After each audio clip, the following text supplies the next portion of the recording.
Burkina Faso has just taken one of the boldest steps in modern African political history. The official declaration of a corruption-free state, with offshore accounts outlawed and numerous top-level officials under arrest. The country has entered uncharted territory. What unfolded wasn't just a political shakeup. It was a calculated cleansing of a deeply embedded system. Entire sectors have been seized by the state. But is this the start of a genuine revolution or something deeper and more complex? Let's unravel it. On what seemed like a routine morning in Ouagadougou, an extraordinary operation was already in motion. While daily life appeared unchanged, shops open, radios playing, traffic buzzing, behind closed doors, a silent purge was underway. Court officials received sealed orders. Instead of being sent to borders or conflict zones, military units were quietly dispatched to government buildings. Unmarked vehicles began pulling up at the homes of key officials, finance officers, customs heads, procurement directors. Phones went silent, social media exploded. It was swift, unexpected, and deliberate. In just hours, a coordinated crackdown swept through Burkina Faso's administrative elite. But this wasn't about nabbing a few fall guys. This was systemic. Long-standing figures who had operated with impunity for years were now in handcuffs, facing teams of investigators armed with every ledger, every banking record, every incriminating email. At the center of this campaign was a new elite investigative unit, personally reporting to Captain Ibrahim Traoré. This was not some toothless anti-corruption body. This was a fully empowered strike force tasked with recovering stolen wealth, freezing financial pipelines, and tearing apart decades-old corruption networks that had grown fat under empty reform slogans. In the capital, the shock was palpable. Businesses once tied to state contracts watched their deals evaporate overnight. Restaurants known for serving high-ranking officials suddenly emptied. Civil servants refused to answer unknown callers. It was as if corruption itself had been outlawed and no one wanted to be seen near it. Then came the broadcast that changed everything. Captain Traoré appeared on national television, not in military attire, but in a modest civilian outfit. His tone was composed, measured, and free of theatrics. He spoke of betrayal, of public trust eroded by greed. He didn't have to name names. The entire nation already knew the players. What he promised was chilling: the full recovery of every stolen franc, regardless of where it was hidden or who was behind it. Within a single day, the political climate of Burkina Faso was transformed.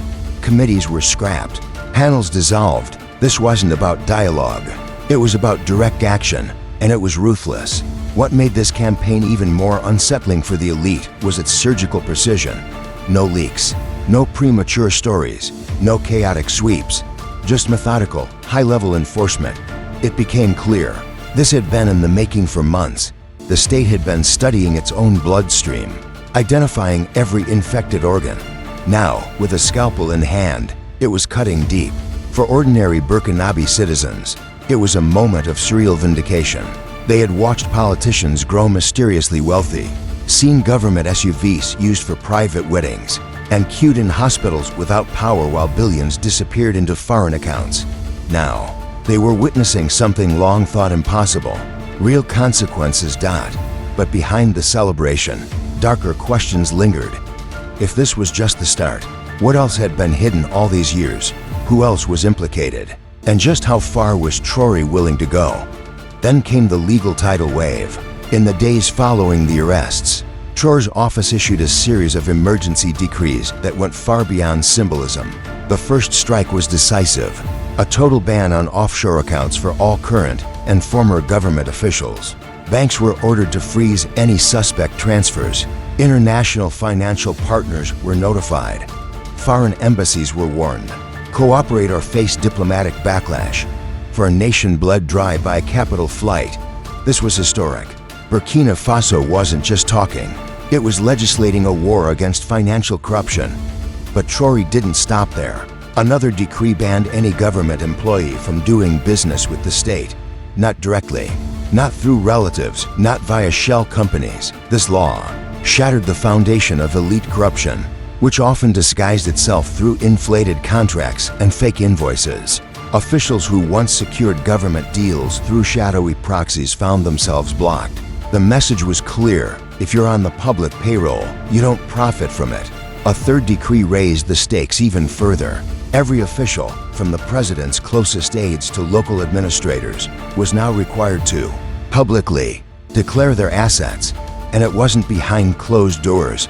It was for the entire nation to see. Leading by example, Traoré televised his own declaration, his income, his properties, his personal savings. It was a level of transparency never before seen in the region. Anyone who refused would be presumed guilty of illicit enrichment and face immediate investigation. What shocked the political class wasn't just the severity of the laws. It was the speed. No transition period. No grandfather clauses. These weren't donor-pleasing reforms. They were weapons. The state had turned from protector of corruption to its predator. Still, there was one critical test remaining.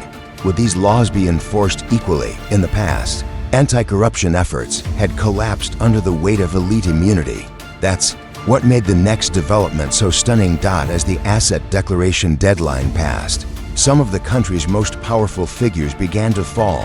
Former ministers, top generals, political advisors, and even relatives of past presidents were arrested. Those who once ruled with unchecked authority were now being led into courtrooms under heavy guard. Televised trials became the new form of justice. The public watched as evidence was laid bare: signed documents, shady wire transfers, fake contracts, luxury homes bought through proxies. These weren't weak accusations, they were airtight cases. One notorious example was a former procurement head who had funneled millions through family-run companies. Investigators traced over 1.2 billion CFA francs to luxury real estate abroad. Her trial concluded in 72 hours. She was convicted, her assets seized. Another case involved a customs chief who lived far beyond his means. During a raid, officials found duffel bags stuffed with cash, not dollars or euros, but local currency intended for public use. He, too, was prosecuted without delay. These trials weren't about spectacle, they were about trust. Traoré's administration understood that laws wouldn't mean anything unless people believed in them. And belief came from watching the untouchables fall. Yet this campaign wasn't just focused on the past. New internal systems were launched to prevent future abuse. Every major ministry now had embedded auditors who reported directly to the presidency. They weren't consultants, they were watchdogs, empowered to halt shady deals in real time. On top of that, an anonymous whistleblower system was launched. Civil servants could report suspicious behavior without fear. For the first time, fear shifted, not toward the people, but toward the corrupt. Burkina Faso has entered a new chapter. What began as a bold promise has evolved into one of the most aggressive anti-corruption drives in African history. Whether it lasts will depend on continued vigilance. But for now, the nation has delivered something rare and powerful, not just hope, but proof. As one journalist described it, something unprecedented is happening in Burkina Faso. For the first time, it's not foreign enemies or external threats that have the powerful looking over their shoulders. It's the law. But as the crackdown on corrupt elites intensified, a deeper question began rising beneath the national celebration. Arrests and court trials were one thing. But what about the money? What about the stolen wealth? The billions siphoned out of the country for decades. Justice mattered. Yes, but justice without recovery felt incomplete. The people didn't just want heads to roll. They wanted their hospitals rebuilt, their roads paved, their dignity restored. And for that, the stolen money needed to come home. Captain Ibrahim Traoré understood this clearly. Once the initial phase of arrests and prosecution had begun, he shifted strategy, moving from punishing criminals to reclaiming national wealth. A covert task force was quietly activated, composed of elite financial analysts, digital forensics experts, and international legal consultants. Their mission was daunting: to hunt down, trace, and bring back every franc looted from the state and hidden in foreign vaults. This wasn't just a cleanup operation, it was an economic resurrection. But recovering stolen funds wasn't going to be easy. The money wasn't sitting neatly in labeled accounts waiting to be claimed. It had been funneled through a maze of shell corporations, fake non-profits, and luxury assets scattered across continents. One case began with a budget allocated to build schools in Fata and Gourma, and ended with a luxury seaside condo in southern France. Another audit discovered fake medical supply contracts that led straight to extravagant shopping sprees in Dubai. The money trails were complex, but they were real, and the recovery team followed them without hesitation. Traoré knew that some Western governments wouldn't be eager to cooperate, especially those whose banking institutions had long benefited from shielding stolen African funds behind legal loopholes. Instead of begging for help, he built new alliances with non-Western nations like Turkey, the UAE, Russia, and parts of Asia. These partners didn't demand lectures or impose political strings. They offered access, leverage, and results. Soon, the victories began to accumulate quietly but steadily. In Luxembourg, an offshore account holding over €600, zero tied to a former agriculture official, was frozen. In Morocco, a suspicious €2 million transfer was intercepted just in time. Properties across Côte d'Ivoire, Ghana, and Senegal were flagged, their ownership traced directly to Burkinabe elites now under investigation. But what made this operation different from past attempts wasn't just its scale, it was the transparency. Every major asset recovered was documented in a publicly accessible online ledger. Citizens could see how much had been recovered, from where, and which ministries it was now funding. Monthly reports broke down reallocation by sector: healthcare, education, infrastructure. The people weren't just hearing about justice, they were watching it happen, line by line, in real time. This wave of asset repatriation became one of the most popular pillars of Traoré's reforms. It wasn't just about punishing corruption, it was about proving that stolen dreams could be revived, that when the powerful steal, the people don't just suffer silently, they fight back legally, methodically, and without mercy. Of course, this campaign provoked backlash. Some foreign governments grew visibly uneasy as their banks and institutions came under scrutiny. There were subtle warnings, quiet diplomatic protests, and even sudden delays in visa approvals for Burkinabe investigators. But Traoré stood firm. In a leaked internal meeting, he reportedly said, "If our enemies hide in glass towers, we'll shine a light so bright their lawyers won't even be able to look away." Still, the recovery mission wasn't just about money, it was about something far more delicate: restoring the public's belief that what belongs to Burkina Faso should stay in Burkinabe hands, and that battle would soon shift underground. Because while billions were siphoned through paper trails, the largest and most persistent theft was taking place in plain sight beneath the soil. Burkina Faso is one of the continent's leading gold producers, yet its people remain among the poorest. To Traoré, this wasn't irony, it was evidence. "We were always rich," he once said to his inner circle, "but only for others." And so, the next phase of reform began not with fanfare, but with silence and steel. Without prior announcement, a classified order went out. All new foreign gold export licenses were frozen. Existing contracts were halted and placed under review. Mining sites with unclear ownership or suspicious financial records were reclaimed by the state. Foreign corporations that had controlled these mines for decades suddenly found their operations suspended. There was no press release, no negotiation, just action.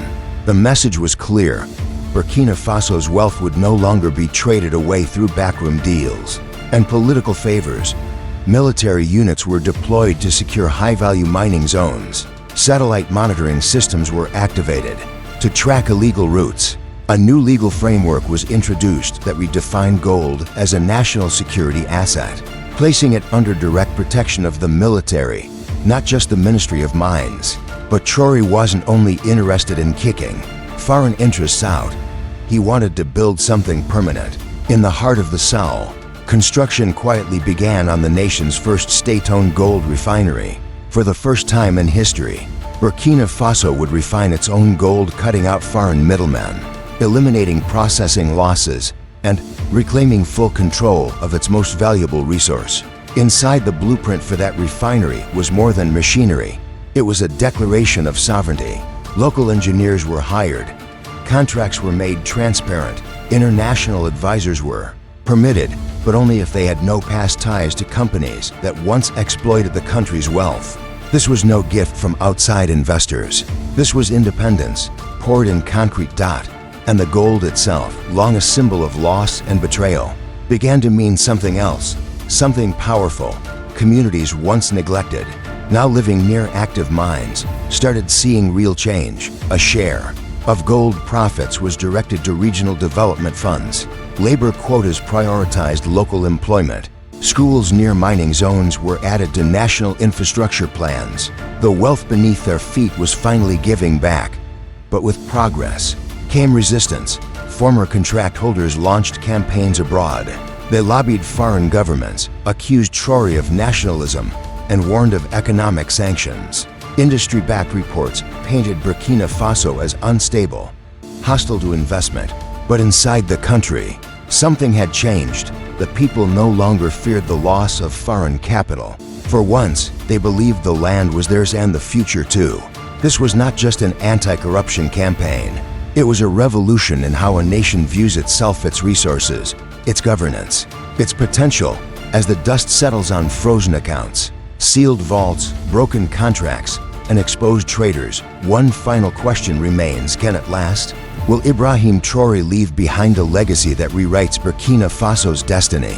Or will the enemies he's made prove too powerful in the long run?